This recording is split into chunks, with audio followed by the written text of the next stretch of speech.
Hello once again welcome to the remedial chemistry. तो आज के इस वीडियो लेक्चर में हम लोग यूनिट 1 का पी ब्लॉक एलिमेंट्स का चैप्टर स्टार्ट करने वाले हैं। तो चलिए स्टार्ट करते हैं। ये चैप्टर काफ़ी इंपॉर्टेंट है। ब्लॉक केमिस्ट्री यानी कि इनऑर्गेनिक केमिस्ट्री में से काफ़ी इंपॉर्टेंस दी जाती है।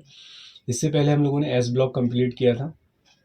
वो बहुत ईजी चैप्टर है और ज़्यादा वेटेज भी नहीं है, कई बार सवाल नहीं भी आते हैं। तो इसलिए उसके 2 ही लेक्चर्स हैं और इवन फर्स्ट लेक्चर में सारी चीज़ें कंप्लीट हो गई है। सेकंड जो है बस एक कंपैरिजन है। तो वो वीडियोस आपने नहीं देखे हैं, देखने हैं तो लिंक आप लोगों को सारी प्लेलिस्ट का डिस्क्रिप्शन बॉक्स में मिल जाएगा। तो चलिए आज स्टार्ट करते हैं पी ब्लॉक एलिमेंट्स। इसमें देखते हैं कितने लेक्चर्स लगेंगे। तो पी ब्लॉक एलिमेंट्स की पहले हम बात करते हैं। तो हमारे पास जो पी ब्लॉक एलिमेंट्स होते हैं वो बिलोंग करते हैं 13 से लेकर 18th ग्रुप तक। ठीक है, आपके सिलेबस में 13 से 17 दिया है, उसके बाद अलग से 18 ग्रुप दिया है। ठीक है, तो मैं यहाँ पर फिलहाल ब्लॉक केमिस्ट्री के हिसाब से बता रहा हूँ। तो 13 टू 18 मैंने इसलिए बोला है, आप ऐसा ना सोचिए कि 13 से 17 होता है, राइट। तो 13 ग्रुप से लेकर 18 ग्रुप तक आपके क्या होते हैं, आपके पी ब्लॉक एलिमेंट्स होते हैं। और पी में आप जानते हैं कि कितने इलेक्ट्रॉन भरे जा सकते हैं, 6 इलेक्ट्रॉन। तो टोटल ग्रुप भी कितने हो गए आपके, 13, 14, 15, 16, 17 और ये 18, अगर आप काउंट करेंगे तो टोटल 6 ग्रुप हो गए होंगे। 13 ग्रुप कहलाती है बोरॉन फैमिली। 14 ग्रुप कहलाती है कार्बन फैमिली। फिर कार्बन के बाद क्या आता है आपका, नाइट्रोजन फैमिली, ऑक्सीजन फैमिली, फिर हेलोजन फैमिली यानी कि फ्लोरीन परिवार। ठीक है, और उसके बाद आती है हमारी नोबल गैसेस। नोबल गैसेस, तो इस तरीके से हमारे पास होता है। फिर बात करते हैं इसके जनरल कॉन्फ़िगरेशन की। इसके जनरल कॉन्फ़िगरेशन की देखिए, अगर आपके पास 13 है, ठीक है, 13 ग्रुप के एलिमेंट की बात करते हैं, लाइक बोरॉन, राइट।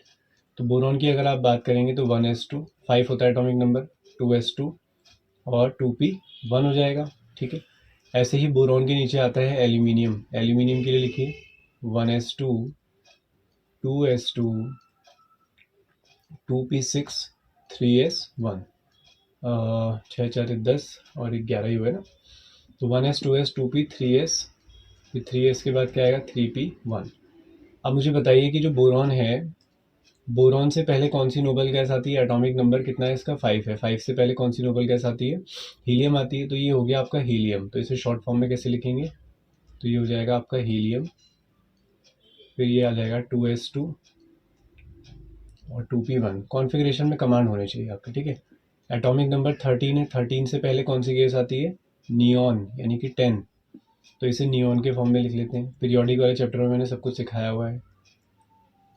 तो 3s2, 3p1। ठीक, अगर आपके इलेक्ट्रॉनिक कॉन्फ़िगरेशन में कमांड नहीं है तो पहले उसे करो, नहीं तो इनऑर्गेनिक केमिस्ट्री करने का कोई मतलब नहीं होता। तो 3s2, 3p1। तो यहाँ से क्या नज़र आ रहा है आपको कि ऊपर वाले में आया है लास्ट में 2s2, 2p1, नीचे आया है 3s2, 3p1। इसका मतलब इसके नीचे क्या आएगा, 4s2, 4p1। ऐसे चलेगा। तो अगर आपसे कोई कहे कि 13 ग्रुप का जनरल कॉन्फ़िगरेशन क्या है, तो आप बोलेंगे NS। एस में हमें 2 मिल रहे हैं और P में हमेशा क्या मिल रहा है, 1 मिल रहा है। ऐसे ही कोई 14 का पूछेगा तो आप बोलेंगे एक इलेक्ट्रॉन और बढ़ जाएगा सर। तो क्या हो जाएगा, NS2, NP2 हो जाएगा। फिर 15 का पूछेंगे तो एक और बढ़ा दोगे, तो NS2, NP3। तो इस तरीके से आपने चेंज करते जाना है। तो अगर मैं जनरल कॉन्फ़िगरेशन की बात करूँ तो आप बोलेंगे NS2, P में क्या हो सकते हैं, 1 से लेकर 6 तक कुछ भी हो सकते हैं। तो ये हुआ पूरे पी ब्लॉक का जनरल कॉन्फ़िगरेशन। तो पहला सवाल यही है, ठीक है। फर्स्ट क्वेश्चन जो है यहाँ से मिल सकता है आपको। चलो अब हम फैमिलीज़ के हिसाब से पढ़ेंगे, ठीक है। तो पहले स्टार्टिंग में ही, पहले लेक्चर में ही हमें मेहनत करनी है, बाकी में तो सब में रिलेट करने हैं और कुछ नए कंपाउंड जो होंगे वो पढ़ने होते हैं, ठीक है। तो मैं पहले ही बेस तैयार कर रहा हूँ आपका, ताकि आगे चीज़ें आप कनेक्ट कर पाएँ। तो चलो देखो क्या होता है। पुराने चैप्टर काम आएंगे, पीरियोडिक तो काम आएगा ही आएगा। तो सबसे पहले मैंने आप लोगों से कहा कि जो हमारे पास पी ब्लॉक है, जो हमारे पास पी ब्लॉक है वो 13 से लेकर 18 ग्रुप कंटेन करता है। पहला पॉइंट। पी ब्लॉक किन्हें कहते हैं, last electron filled in P orbital. तो अगर लास्ट इलेक्ट्रॉन पी ऑर्बिटल में फिल होता है तो उसे हम क्या कहते हैं, पी ब्लॉक एलिमेंट्स कहते हैं। फिर जनरल कॉन्फ़िगरेशन क्या है, ध्यान रखिएगा, जनरल कॉन्फ़िगरेशन पूरा पी ब्लॉक का, ठीक है। तो पूरे पी ब्लॉक का जनरल कॉन्फ़िगरेशन क्या है, NS2 NP1 से 6। तो पहला क्वेश्चन यहाँ से आपको एक तरीके का ये हो गया, राइट। उसके बाद अगर हम फैमिलीज़ की बात करें तो सबसे पहले हमारे पास आती है कौन सी फैमिली, बोरॉन फैमिली, है ना। तो उसी की हेल्प से मैं आपको बहुत सारी चीज़ें यहाँ पर बताने वाला हूँ बोरॉन फैमिली के रेफरेंस में, ठीक है। तो बोरॉन फैमिली, तो बोरॉन का एटॉमिक नंबर सभी बच्चे जानते हैं कितना होता है, 5 होता है। लास्ट में कितने इलेक्ट्रॉन होंगे फिर, 2,3। तो लास्ट में 3 इलेक्ट्रॉन है, तो ग्रुप नंबर भी क्या हो गया, ग्रुप नंबर भी कौन सा है, 13 है। चलो ऐसे ही चेक करो नाइट्रोजन के लिए, नाइट्रोजन का एटॉमिक नंबर होता है 7, तो कितना हो जाएगा 2,5, तो ग्रुप नंबर कितना होगा 15। तो देखो ऐसे आप ग्रुप नंबर भी बता सकते हो, राइट। फ्लोरीन के लिए बताओ मुझे, फ्लोरीन का एटॉमिक नंबर होता है 9, तो 2,7, तो 7 आ रहा है, तो ग्रुप नंबर कितना लिख दोगे, 17 ग्रुप को फॉलो करता है। क्लियर हुई इतनी बात। तो लास्ट का इलेक्ट्रॉन जो होगा वो ग्रुप नंबर बता रहा है, ठीक है। तो ये हमारे पास है। अब देखो पहले एलिमेंट और बाकी के एलिमेंट्स में क्या फ़र्क होता है, उसी से प्रॉपर्टीज हमारे पास चेंज होती है। तो जैसे पहला एलिमेंट है हमारे पास बोरॉन, उसके नीचे आता है एल्यूमिनियम, ठीक है। फिर आता है आपका गैलियम, फिर इंडियम, फिर थैलियम। याद करने की क्या ट्रिक है, बैंगन, आलू, गाजर, इन, थैली, ठीक है, या बाल जयंतल करके, जैसे भी आपको याद हो, ठीक है, वो मैटर नहीं करता। एटॉमिक नंबर 5 है, फिर ये 13 है, और याद करने की ज़रूरत नहीं है। अब मैं क्या समझाना चाह रहा हूँ आपको, ठीक है। देखो अगर यहाँ पे आप लोग जो है कॉन्फ़िगरेशन लिखते हैं इसका, तो ये क्या आता है 1s2 2s2 और ये 2p1, राइट। एल्यूमिनियम के लिए क्या आता है 1s2 2s2 2p6 और ये 3s, फिर क्या लिख दिया 3s2 3p1, ये आया, ठीक है। अब यहाँ से चीज़ें समझनी है आपने कि आपको पता है 2s है 2p है, 2p के बाद कोई ऑर्बिटल खाली नहीं होता, क्योंकि 2p के बाद तो क्या आ जाता है 3s आ जाता है। 3 क्या रिप्रेजेंट कर रहा है आगे का, शेल, कि थर्ड शेल आ जाता है। तो सेकंड शेल में सिर्फ दो ही होते हैं, 2s और 2p। लेकिन यहाँ देखो 3s है 3p है, आपको पता है 3d भी तो एग्जिस्ट करता है ना, एग्जिस्ट करता है, लेकिन अभी इलेक्ट्रॉन नहीं है, मतलब खाली तो है ना। अगर मैं इसमें कहूँ आपसे कि ये रहा 3s, फिर आगे आप कहोगे आगे जाके सर हमें मिलेगा 3p, फिर आगे जाके यहाँ 3d भी मिल जाएगा, लेकिन ऊपर वाले में 2d तो नहीं होगा, ठीक है। तो बहुत मेजर पॉइंट आ गया ये। अब इसका क्या मीनिंग है, क्या करना है हमें इससे, इससे करना ये है कि जो हमारा पहला एलिमेंट है, ठीक है, पी ब्लॉक की सीरीज का जो पहला एलिमेंट रहेगा हमेशा, उसके पास कभी भी डी ऑर्बिटल प्रेजेंट नहीं होगा। डी ऑर्बिटल हमेशा ही क्या होगा, एब्सेंट होगा, ठीक है। तो इसका मतलब आज से आपके लिए कंक्लूजन हो गया कि सेकंड पीरियड के एलिमेंट, सेकंड पीरियड का जो एलिमेंट होगा उसके पास क्या एब्सेंट होता है, डी ऑर्बिटल एब्सेंट होता है, जिसकी वजह से काफ़ी सारी प्रॉपर्टीज बदलने वाली है। क्लियर हुआ। तो अब क्या क्या प्रॉपर्टीज होती हैं, इसको बोलते हैं एनोमेलस बिहेवियर, यानी कि पहला एलिमेंट अपने परिवार से कैसे अलग होता है। तो अब इसके आगे के पॉइंट्स देख लेते हैं क्या होगा इसमें। तो जैसे हमारे पास है, इग्नोर करेंगे थोड़ा, ठीक है, बैकग्राउंड नॉइस को। तो जैसे हमारे पास बोरॉन फैमिली में अगर हम बात करें, अच्छा फैमिली के हिसाब से नहीं है, वैसे ही बात कर लेते हैं। तो पहला पॉइंट ये है कि जो फर्स्ट एलिमेंट होगा, ठीक है, जो आपका फर्स्ट एलिमेंट होने वाला है उसके बारे में बात चल रही है। तो उसके लिए पहला पॉइंट ये है कि उसके पास डी ऑर्बिटल नहीं होगा, कभी भी पहले वाले के पास डी ऑर्बिटल नहीं होगा। दूसरा पॉइंट, नीचे की तरफ जाने पे साइज़ क्या होते हैं, बढ़ते हैं, राइट। तो ऊपर वाले का साइज़ क्या होगा, स्मॉल होगा, तो पहला एलिमेंट सबसे छोटा होगा। नीचे की तरफ जाने पर इलेक्ट्रोनेगेटिविटी क्या होती है, कम होती है, तो पहला एलिमेंट सबसे ज़्यादा इलेक्ट्रोनेगेटिव होगा, तो हाईली इलेक्ट्रोनेगेटिव। चौथा, नीचे जाने पर आयनाइजेशन एंथैल्पी क्या होती है, कम होती है, तो इसकी आयनाइजेशन एंथैल्पी भी क्या होगी, हाई होगी, राइट। क्योंकि इसके पास डी ऑर्बिटल नहीं है, अगर ये वाले एलिमेंट पाई बॉन्ड बनाते हैं तो वो पी ऑर्बिटल का यूज़ करके बनाते हैं, तो इन पाई ऑर्बिटल्स को क्या कहा जाता है, पी पाई पी पाई। अगर किसी के पास डी ऑर्बिटल है तो वो डी पाई भी बना सकता है, राइट। तो ये कुछ पॉइंट्स होंगे जिसके थ्रू हम क्या कर रहे होंगे, आगे की चीज़ें डिफ्रेंशिएट कर रहे होंगे, ठीक है। तो सबसे पहले मैं बात करता हूँ बोरॉन फैमिली के बारे में। तो बोरॉन फैमिली से हम लोग स्टार्ट करते हैं अब। तो सबसे पहली फैमिली आती है हमारे सामने बोरॉन फैमिली। बोरॉन फैमिली, तो बोरॉन फैमिली यानी कि कौन सा ग्रुप आपका, 13 ग्रुप होने वाला है। याद करने का तरीका, बाल जयंतल या बैंगन आलू गाजर इन थैली, ठीक है। ग्रुप नंबर कौन सा है, 13 है, राइट। कॉन्फ़िगरेशन अभी आप लोगों ने देख ही लिया है। और क्या बात बताने वाला था मैं तुम्हें इसके बारे में, हाँ। तो जो हमारे बोरॉन होता है वो कैसा होता है, नॉन मेटल होता है। तो बोरॉन होता है आपका नॉन मेटल, और बाकी जो तुम्हारे एल्यूमिनियम और ये सारे नीचे वाले जितने भी एलिमेंट्स आएंगे ये आपके कैसे होते हैं, मेटल्स होते हैं, ठीक है। कंफर्म कर लेता हूँ मैं, ओके, सही है। तो बोरॉन आपका नॉन मेटल है और बाकी सारे क्या हैं आपके, मेटल्स होते हैं। और क्या बात इसके बारे में जाननी है, तो ग्रुप नंबर आपने देख ही लिया है। कॉन्फ़िगरेशन अगर मैं लिख देता हूँ यहाँ पर, थोड़ा सा सीक्वेंस हमें भी चेक करना पड़ रहा है, ठीक है। NH2NP1 क्योंकि थ्योरेटिकल टाइप होता है, पॉइंट छूट जाते हैं। तो NH2NP1 इसका जनरल कॉन्फ़िगरेशन हो गया, राइट। अगर बोरॉन में से आप तीनों इलेक्ट्रॉन यूज़ कर लेते हो तो इसकी कॉमन ऑक्सीडेशन स्टेट कितनी हो जाएगी, +3। इसे बोलते हैं कॉमन ऑक्सीडेशन स्टेट। यहाँ से सवाल हो सकता है कि बोरॉन फैमिली की कॉमन ऑक्सीडेशन स्टेट क्या होती है, +3, या इसी को ग्रुप नंबर ऑक्सीडेशन स्टेट कहते हैं। अब यहाँ पे एक चीज़ होती है, inert pair effect. Inert pair effect.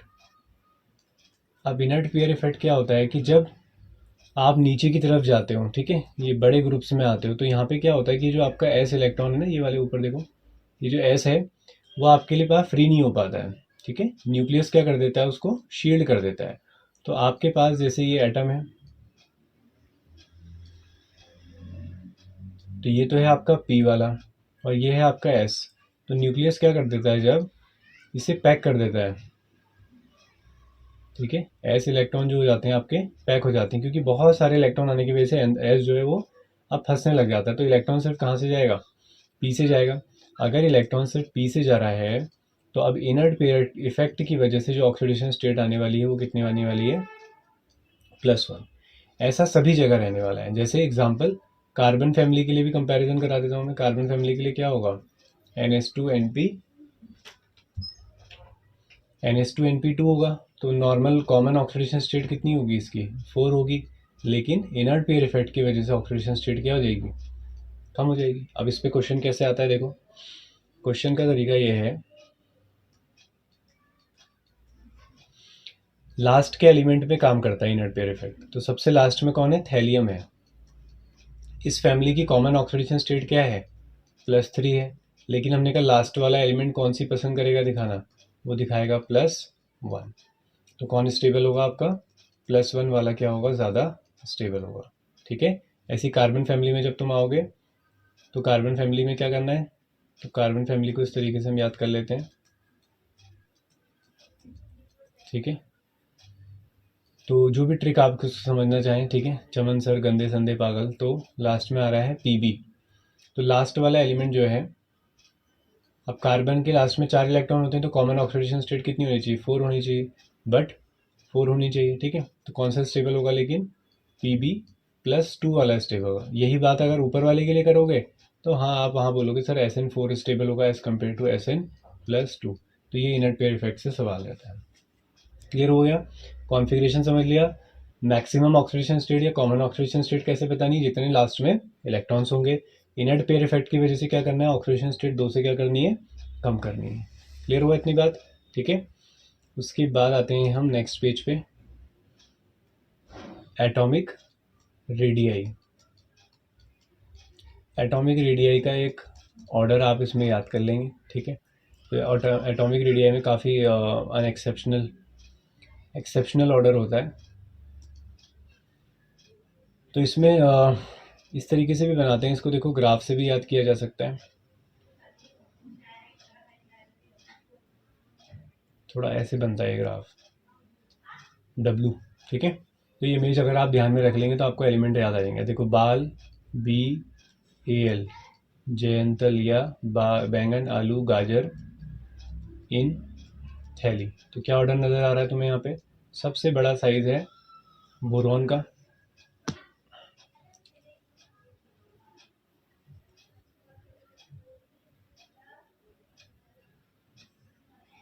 एक सेकेंड ना, ओ ये यहाँ पे भी मैंने ड्रॉ उल्टा बनाया हुआ है। सबसे बड़ा मुझे लाना है थैलियम ना, तो इसका ग्राफ मुझे ऐसे बनाना चाहिए। बोरॉन सबसे छोटा, फिर आ रहा है एल्यूमिनियम, फिर आ रहा है सबसे ऊपर आता है इसमें थैलियम।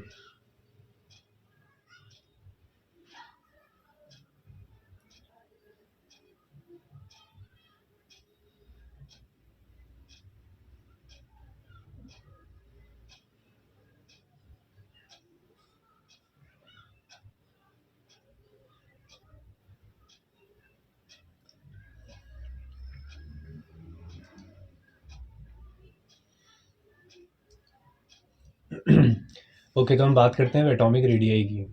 एटॉमिक रेडियाई, तो एटॉमिक रेडियाई में क्या होता है? ओह, ज़्यादा ही मोटी पेन आ गई, ठीक है। तो एटॉमिक रेडियाई में बात करते हैं। तो एटॉमिक रेडियाई में नॉर्मली नीचे की तरफ जब आप जाते हैं तो साइज़ क्या होते हैं? इंक्रीज़ होते हैं, ठीक है, साइज़ आपके इंक्रीज़ होते हैं। बट यहाँ पे ऑर्डर क्या रहने वाला है आपका, ठीक है।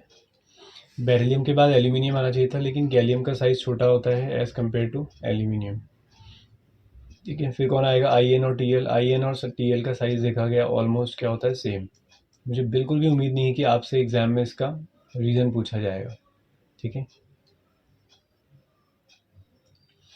बाकी फिर भी मैं बता दूं अगर, तो यहाँ पे डी शील्डिंग लगती है, ठीक है। इसीलिए मैं नहीं बता रहा हूँ क्योंकि फिर उसे समझना पड़ेगा, ठीक है। अगर याद रखना चाहते हो रख लेना। तो यहाँ पे लगता है 4F शील्डिंग, यानी कि जिसको हम लेंथेनाइट कॉन्ट्रैक्शन भी बोलते हैं। जब F ब्लॉक पढ़ाएंगे तो वहाँ सुन लोगे इसके बारे में, ठीक है, लेंथेनाइट कॉन्ट्रैक्शन। तो एक ऑर्डर तो ये हो गया।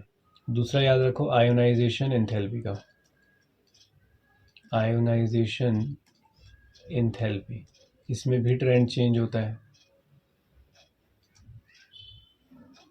तो आयनाइजेशन एंथैल्पी के लिए हम एक ग्राफ बना लेते हैं, ठीक है। ग्राफ से इसको याद करना थोड़ा सा इजी हो जाएगा। ऐसा बनाना है W, तो बैंगन, आलू, गाजर, इन थैली, ठीक है।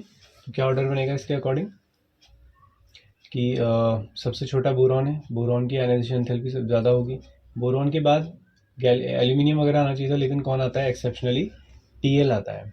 अरे मैंने ऑर्डर कैसे लगा दिया इसको, ठीक है। सबसे ज़्यादा आयनाइजेशन एंथैल्पी किसकी है? आपके बोरॉन की है, तो बोरॉन सबसे आगे आ गया। फिर बोरॉन से थोड़ी सी कम किसकी है? थैलियम की है, तो फिर थैलियम आ गया। फिर थैलियम के बाद कौन नज़र आ रहा है आपको ग्राफ में? देखो गैलियम नज़र आ रहा है। फिर गैलियम के बाद हमारे पास आ रहा है एल्यूमिनियम, और फिर आता है उसके नीचे IN। तो ये ग्राफ बना लेना, ठीक है। ये W याद कर लेना, W से काम चल जाएगा, समझे बबलू? ओके, फिर आता है हमारे पास आयनाइजेशन एंथैल्पी हो गया, ये हो गया। ऑक्सीडेशन स्टेट मैंने बताई दी है तुम्हें, स्टेबिलिटी एंड स्टेबिलिटी इसकी समझा दी है। Okay clear. देख लेते हैं नेक्स्ट टॉपिक क्या होने वाला है। अब हेडिंग डालते हैं हम लोग, कंपाउंड्स ऑफ बोरॉन। बहुत जनरल आइडिया आपने रखना है इनका, बहुत डिटेल में नहीं जाऊंगा मैं, ठीक है। कंपाउंड्स ऑफ बोरॉन, ठीक है। तो सबसे पहले हम बात करते हैं इसमें बोरेट्स की, ठीक है। अब एक ट्रिक बता रहा हूँ, समझना, सब जगह अप्लाई हो जाएगी, पी ब्लॉक में हम लगाएंगे उसे, ठीक है। एक्सेप्ट सराउंडिंग ग्रुप में थोड़ा सा फेल होगी, बाकी में लगा देंगे, ठीक है। तो देखो क्या होता है हमारे पास, समझना इसको।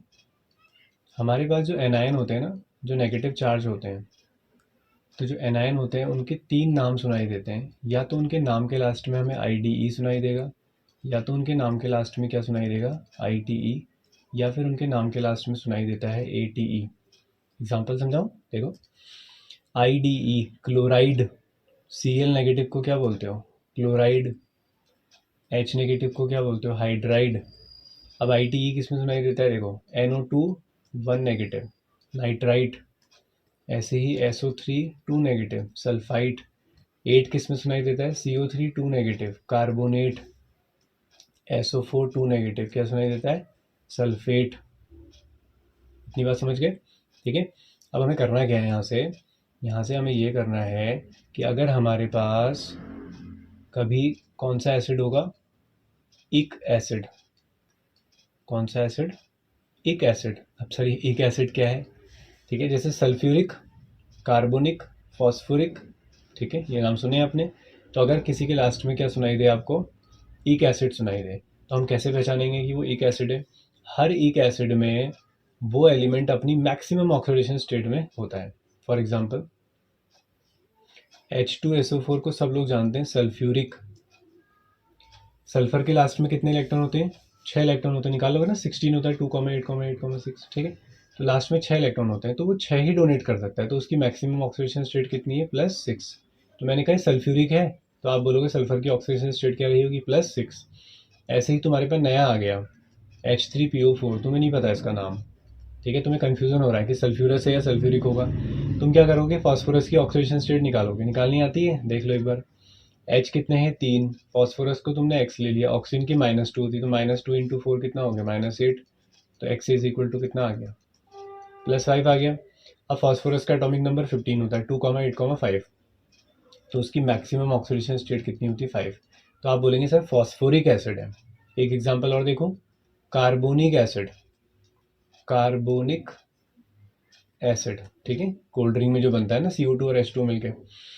तो यहाँ पे क्या है, फॉर्मूला देखो क्या है, H2CO2 और H2, हाँ, H2CO3 निकालो, 2 कार्बन और ये -6 इज इक्वल टू 0। तो X इज इक्वल टू +4। सभी लोग जानते हैं कार्बन के लास्ट में कितने इलेक्ट्रॉन होते हैं, टोटल 4 होते हैं। तो ये कौन सा एसिड हो गया, इक एसिड। आई बात समझ में। तो यहाँ से तुम्हारे ये समझ में आई है एक बात, कि जो इक एसिड होते हैं वो क्या होते हैं, इक एसिड में, इक एसिड कब होगा, जब एलिमेंट अपनी कौन सी ऑक्सीडेशन स्टेट में होगा, मैक्सिमम ऑक्सीडेशन स्टेट में होगा, राइट। अब हमें करना क्या है, जो भी इक एसिड है, अगर आप उसमें से क्या हटा देते हो, H पॉजिटिव हटा देते हो सारे, ठीक है, तो वो जो आयन बनाता है उसे क्या बोलोगे, एट बोलोगे, सल्फेट, कार्बोनेट, फॉस्फेट, ठीक है। ऐसे ही तुम्हारे पास अगर कौन सा एसिड होता है, अस एसिड होता है। अस एसिड में इक से ऑक्सीडेशन स्टेट 2 से क्या हो जाएगी, कम, यानी कि 6 आ रही है तो अस में कितनी आएगी, 4 आएगी, ठीक है। अगर 5 आ रही है इक में तो इसमें 3 आएगी, इस तरीके से होगा, ठीक है। अगर तुमने अस एसिड में से H पॉजिटिव हटा दिए, तो जो आयन बनता है उसको हम क्या बोलते हैं, ITE। एग्जाम्पल से समझाता हूँ। मैंने स्टार्टिंग में कहा था, देखो ऐसा मत सोचना कि बहुत डीप जा रहे हैं क्या सर, मैंने स्टार्टिंग में कहा था कि ये पहले वाले पे मेहनत करनी है, आगे के लेक्चर सारे कनेक्टेड हो जाएंगे इससे, ठीक है। ब्लॉक केमिस्ट्री बहुत बड़ी होती है, हल्के में ले रहे हो तुम ब्लॉक केमिस्ट्री को। तो H2SO4, अभी मैंने सिखाया ना, एक एसिड है, सारे H हटा दो, H पॉजिटिव निकाल दो, तो जो आयन बनेगा उसका नाम रखना बता रहा हूँ मैं तुम्हें। तो क्या नाम बोलेंगे इसे, 8, यानी कि क्या नाम है इसका, सल्फेट, ठीक है। ऐसे ही यहाँ पर आते हैं, अस एसिड लिखता हूँ मैं इसका, एक ऑक्सीजन कम कर दो अस एसिड बनाने के लिए, तो ये हो गया H2SO3। इसमें से सारे H हटा दो तो क्या बन जाएगा, SO3 2 नेगेटिव, तो क्या बोलते हैं इसे, सल्फाइट, सल्फाइट कहेंगे। क्लियर हुआ। अब यहाँ पे समझाता हूँ, हाँ। बोरिक एसिड, बोलो तुम लोग बताओ, अब आ रहे हैं पॉइंट पे, हाँ। बोरिक एसिड, बोरिक एसिड में बोरॉन की ऑक्सीडेशन स्टेट कितनी होनी चाहिए, तुम बिना फार्मूला जाने बता सकते हो। बोरॉन का एटॉमिक नंबर कितना है बोलो, कितना है? 5 है। लास्ट में कितने इलेक्ट्रॉन है? 3 इलेक्ट्रॉन है, तो मैक्सिमम ऑक्सीडेशन स्टेट कितनी हो सकती है? 3 हो सकती है। तो बोरिक एसिड में बोरॉन की ऑक्सीडेशन स्टेट होने वाली है 3। फॉर्मूला लिखा होगा वहाँ पे, एग्जाम में पहचान लेना। तो H3BO3 वेरी वेरी इंपॉर्टेंट। या इसे दूसरा लिखने का तरीका होता है BOH का होल थ्राइस। ठीक, तो इसको हम बोलते हैं बोरिक एसिड। अब ऑक्सीडेशन स्टेट निकाल के चेक कर लो, ये 3 हो गया, ये x हो गया, -6 इज इक्वल टू 0, तो x इज इक्वल टू आ गया तुम्हारा कितना? +3। क्लियर है सबको? कोई प्रॉब्लम नहीं है।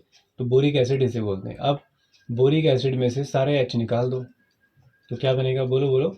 ऊपर 8 बनाया था ना, यहाँ पे बोरेट बनेगा। सारे H हटा दो तो क्या बनेगा? BO3 3 negative. तो ये होता है बोरेट आयन, इसे कहते हैं बोरेट आयन। ठीक है, अब इसी को ऑर्थोबोरेट भी बोल देते हैं, या बोरिक एसिड को ऑर्थोबोरिक एसिड भी बोलते हैं। इसे आप ऑर्थोबोरिक एसिड भी कह सकते हैं। अब ऐसे ही मेटाबोरिक और भी चीज़ें होती हैं, अब उस पर इतना ज़्यादा डिटेल में जाने की जरूरत नहीं है। अब मैं यहाँ पे समझाता हूँ, आपने क्या याद रखना है।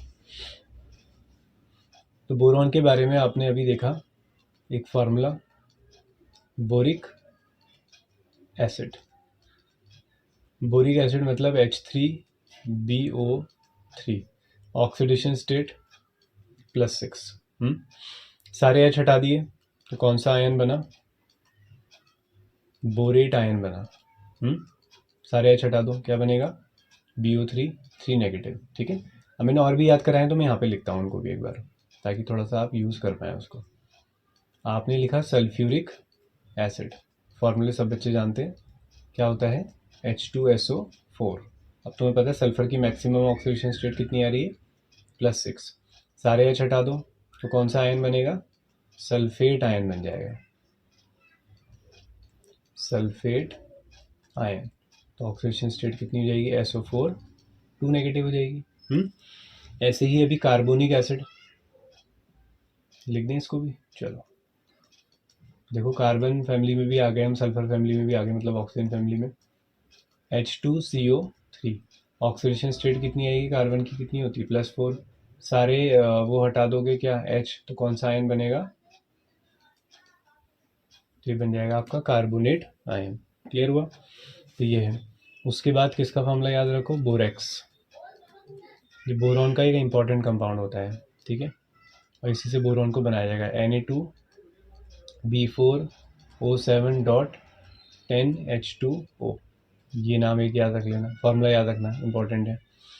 और बोरॉन का स्ट्रक्चर वैसे इतना मुश्किल नहीं आएगा, ठीक है। तो बोरॉन के बारे में ये कहानी हो गई। फिर एक आप याद रखो, borax bead test. Borax bead test, अब इसी में आता है कि हमारा borax bead test.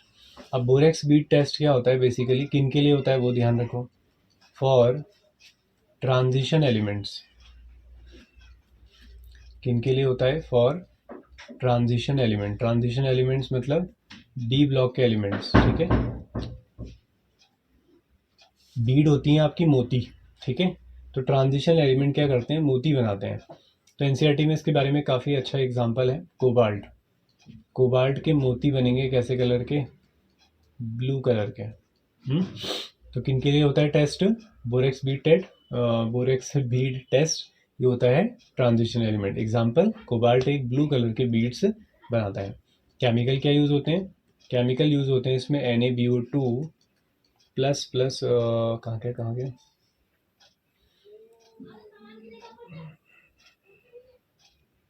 Just a second.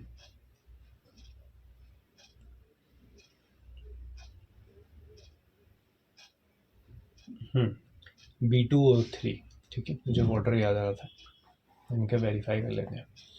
तो Na BO2 प्लस B2O3 इसमें यूज़ किया जाता है। तो ये कहानी है बोरेक्स बीट की। अब एक इम्पॉर्टेंट टॉपिक पे और आते हैं, जो आपके सिलेबस में स्पेशली मेंशन है, डाई बोरेन। क्या है? Diborane. पढ़ने में मज़ा भी आएगा इसे। कभी आपने सुना बनाना बॉन्डिंग के बारे में? नहीं सुना? कुछ लोगों ने तो सुना है। तो पढ़ने वाले हम डाई बोरेन। डाई बोरेन होता है B2S6। तो बोरेन किसको बोलेंगे हम? बोरेन बोला जाता है BH3 को। तो ये है आपका डाई बोरेन। अब देखो बोरेन जो है वो डाइबोरेन में क्यों बदला। पहली बात, जो हमारे पास BH3 होता है वो होता है इलेक्ट्रॉन डेफिशिएंट, गरीब है इलेक्ट्रॉनों के मामले में, ऑक्टेट कंप्लीट ही नहीं हो रहा है बेचारे का। तो जो इलेक्ट्रॉन डेफिशिएंट होते हैं उन्हीं को क्या कहते हैं हम, लुईस एसिड कहते हैं। तो एक बात और कनेक्ट कर ली हमने, तो इन्हें क्या कहेंगे हम, लुईस एसिड कहेंगे। कैसे इनकम्प्लीट है, बोरॉन के साथ 3 H लगे हैं, 3 इलेक्ट्रॉन बोरॉन लाया होगा, 3 हाइड्रोजन ला रहे हैं उसके पास, ठीक है। तो टोटल इलेक्ट्रॉन कितने हो रहे हैं अभी, 6 ही इलेक्ट्रॉन हो पा रहे हैं। तो 6 इलेक्ट्रॉन अगर हो पा रहे हैं तो इसका मतलब इसका ऑक्टेट कंप्लीट नहीं हो रहा है, तो ये इनकम्प्लीट ऑक्टेट रखता है। तो इसीलिए दो दो BH3 आपस में मिल जाते हैं और बना देते हैं B2H6। अभी जिस तरीके से मिलते हैं वो बड़ा यूनिक है। देखो ये बोरॉन, ये एक H, ये दूसरा H, यहाँ पे एक तीसरा H, यहाँ पे होता है बोरॉन का एक एम्प्टी ऑर्बिटल, ठीक है, खाली ऑर्बिटल है। ऐसे ही दूसरा बनाते हैं, ये रहा हमारे पास बोरॉन, ये उसका H, ये बोरॉन का एम्प्टी ऑर्बिटल, ये आपका H और ये H। अब हो क्या सकता था, अगर इस हाइड्रोजन के पास कोई लोन पेयर होता, इस हाइड्रोजन के पास अगर इस हाइड्रोजन के पास कोई लोन पेयर होता तो ये इसके एम्प्टी ऑर्बिटल में इलेक्ट्रॉन दे देता। ऐसे ही अगर इस हाइड्रोजन के पास लोन पेयर होता तो ये यहाँ इलेक्ट्रॉन दे देता और बॉन्डिंग कंप्लीट हो जाती। लेकिन आप लोग जानते हैं कि हाइड्रोजन के पास ऐसा कुछ भी नहीं होता है। तो हाइड्रोजन बेचारे के पास कोई एक्स्ट्रा इलेक्ट्रॉन नहीं होता, उसके पास तो सिर्फ एक इलेक्ट्रॉन है। तो एक H का इलेक्ट्रॉन है और एक बोरॉन का, ठीक है। ऐसे ही यहाँ पर भी कहानी, यहाँ पे H ने अपना एक इलेक्ट्रॉन शेयर किया हुआ है किसके साथ, बोरॉन के साथ। अब इलेक्ट्रॉन ऐसे फिक्स थोड़ी रहते हैं, इलेक्ट्रॉन घूमते रहते हैं। तो होता क्या है, इसकी स्टेबिलिटी को कंप्लीट करने के लिए ये जो मैंने मार्क किए ना ऊपर वाले एटम्स, इलेक्ट्रॉन्स, उनको तुम्हें घुमाना है ऐसे,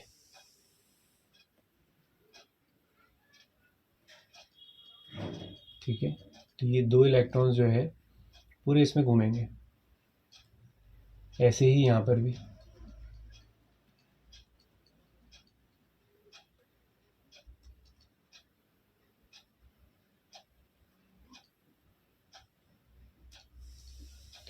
फिर यहाँ एक H आ जाएगा, यहाँ एक H आ जाएगा। अब ये जो मैंने H गायब किए उनको मैं यहाँ पे लिख देता हूँ। तो ये एक H आ गया और एक H ये आ गया, राइट। कितने इलेक्ट्रॉन्स थे वो 2 इलेक्ट्रॉन्स थे, वो सिर्फ 2 इलेक्ट्रॉन्स थे। तो दोनों इलेक्ट्रॉनों को हमने पूरे उसमें घुमा दिया। तो अब मुझे बताओ ये 2 इलेक्ट्रॉन जो है कितने लोगों में शेयर हो रहा है। एक आप कहोगे सर बोरॉन भी इसी को यूज़ कर रहा है, हाइड्रोजन भी इसी को यूज़ कर रहा है और तीसरा बोरॉन भी इसी ही यूज़ कर रहा है। तो 2 इलेक्ट्रॉन कितने लोगों में शेयर हो गए, 3 लोगों में, यानी कि यही 2 इलेक्ट्रॉनों को आपने घुमा दिया, ठीक है। उसके बाद नीचे भी ऐसे ही है कि एक बोरॉन ये है, ये एक हाइड्रोजन है और ये एक बोरॉन है, और इलेक्ट्रॉन कितने, सिर्फ 2 हैं। तो 2 इलेक्ट्रॉन कितनों में शेयर हो रहे हैं, 3 में। तो सबसे पहला पॉइंट यहाँ से निकल के आता है कि डाइबोरेन के अंदर 3 सेंटर 2 इलेक्ट्रॉन बॉन्डिंग पाई जाती है। और वो क्वांटिटी में कितनी होती है, वो क्वांटिटी में होती है 2। समझ गए इतनी बात। पहला पॉइंट, डाइबोरेन में कौन सी टाइप बॉन्डिंग होती है, 2 सेंटर 3 इलेक्ट्रॉन। पेपर में कभी ये नहीं कहेंगे कि बनाना बॉन्डिंग किस में होती है, बड़ा चीप सा होता है, अच्छी बुक्स तो लिखती भी नहीं है वर्ड, ठीक है। तो 3 सेंटर 2 इलेक्ट्रॉन बॉन्ड कहा जाता है। जबकि जो नॉर्मल बॉन्ड होते हैं, ठीक है, नॉर्मल बॉन्ड में क्या होता है, जैसे ये है, एक इलेक्ट्रॉन इसके पास है, एक इलेक्ट्रॉन इसके पास है, लोग भी कितने हैं, एक H है और एक B है, तो 2 इलेक्ट्रॉन 2 बॉन्ड। तो नॉर्मल जो बॉन्डिंग होती है वो कैसी होती है, 2 सेंटर 2 इलेक्ट्रॉन। तो बाकी जो साइड की हैं 1 2 3 4, बाकी जो है वो कैसी है, 2 सेंटर 2 इलेक्ट्रॉन। तो नीचे वाला पॉइंट इंपॉर्टेंट नहीं, ऊपर वाला, कि 3 सेंटर 2 इलेक्ट्रॉन बॉन्डिंग किस में पाई जाती है, डाइबोरेन में पाई जाती है, ठीक है। ये जो साइड वाले हाइड्रोजन है ना, ये जो साइड में हाइड्रोजन लगाए हैं हमने, इन हाइड्रोजन्स को क्या बोलते हैं, टर्मिनल हाइड्रोजन बोलते हैं। और जो बीच में इनको जोड़ रहे हैं, ब्रिज की तरह बना रहे हैं ना, इन हाइड्रोजन्स को क्या कहा जाता है, ब्रिज हाइड्रोजन। तो तीसरा क्वेश्चन हो गया टर्मिनल हाइड्रोजन। टर्मिनल हाइड्रोजन कितने हैं यहाँ पर, 4 हैं, और ब्रिज हाइड्रोजन कितने हैं, वो आपके वो 2 हैं, ठीक है। तो ये कहानी समझ में आई। तो बनाना बॉन्डिंग किस में आती है, B2S6 में, ठीक है। B2S6 में कौन सी बॉन्डिंग होती है, 2 सेंटर 3 इलेक्ट्रॉन बॉन्डिंग होती है। साइड में कितने हाइड्रोजन होते हैं, टर्मिनल वाले 4, बीच में क्या होते हैं, ब्रिज हाइड्रोजन होते हैं। क्लियर हो गई, तो इतनी बात इसके बारे में जानना सफिशिएंट होगी। तो यहाँ पर हमारी बोरॉन फैमिली कंप्लीट हो जाती है, और इसी के साथ हम लोगों ने कुछ एनोमलस बिहेवियर देखे। हमने समझा कि पहला वाला एलिमेंट अपनी फैमिली से किस तरीके से अलग होता है। पहला पॉइंट, उस साइज में स्मॉल होता है। दूसरा पॉइंट, अगर स्मॉल साइज है तो उससे इलेक्ट्रॉन निकालना क्या होगा, डिफिकल्ट, तो उसकी आयनाइजेशन एंथैल्पी भी क्या होगी, हाई होने वाली है, राइट। नीचे की तरफ जाने पर इलेक्ट्रोनेगेटिविटी क्या होती है आपकी, इंक्रीज होती है, सॉरी डिक्रीज होती है। तो इसकी इलेक्ट्रोनेगेटिविटी सबसे ज़्यादा होगी। और उसके बाद हमने देखा कि जो पहले वाले एलिमेंट है उनके पास कभी भी डी ऑर्बिटल नहीं होगा। अगर डी ऑर्बिटल नहीं है तो उसकी वजह से वो पी पाई बॉन्डिंग ही बनाएंगे, यानी कि उनसे बनने वाले पाई बॉन्ड हमेशा पी ऑर्बिटल से बनेंगे, डी से नहीं बनेंगे। क्लियर हो गई इतनी बातें। ऑक्सीडेशन स्टेट में इनर्ट पेयर इफेक्ट समझाया मैंने कि जितने इलेक्ट्रॉन किसी भी ऊपर वाले एलिमेंट के लास्ट में है वो उसकी ऑक्सीडेशन स्टेट है ग्रुप नंबर वाली। जैसे बोरॉन के लास्ट में 3 थे तो मैक्सिमम ऑक्सीडेशन स्टेट 3, कार्बन के लास्ट में 4 होते हैं तो मैक्सिमम 4, नाइट्रोजन के लास्ट में 5 होते हैं तो मैक्सिमम 5। 2 अगर कम कर दोगे तो कौन सा इफेक्ट लग जाएगा, इनर्ट पेयर इफेक्ट। नीचे वाले एलिमेंट अपनी मैक्सिमम ऑक्सीडेशन स्टेट से कितना कम दिखाएंगे, 2 कम दिखाएंगे। तो ये कहानी थी हमारी बोरॉन फैमिली की। फिर हम नेक्स्ट लेक्चर में देखेंगे कार्बन फैमिली, और उसी में नाइट्रोजन फैमिली भी कवर हो जाएगी। तो देखते हैं, अब तो टाइम कम लगेगा, यहाँ से अब बेस बन चुका है। इस वीडियो को आप अच्छे से देखिएगा, और चैनल पर नए हैं तो चैनल को सब्सक्राइब करें, वीडियो को लाइक करना ना भूलें, और कंटिन्यूसली इसको पढ़ते रहें, ठीक है। सारा सिलेबस कंप्लीट कराएंगे यहाँ पे, मतलब जो एग्जाम के लिए बिल्कुल सही हो। ऐसा नहीं कि हर चैप्टर कराऊँ मैं, क्योंकि कुछ चैप्टर ऐसे हैं जो आपको स्किप करके ही जाने चाहिए, क्योंकि सिर्फ केमिस्ट्री नहीं पढ़नी तुम्हें, बायो भी पढ़नी है, ठीक है। मिलते हैं नेक्स्ट वीडियो में। Thank you very much for the watching the video.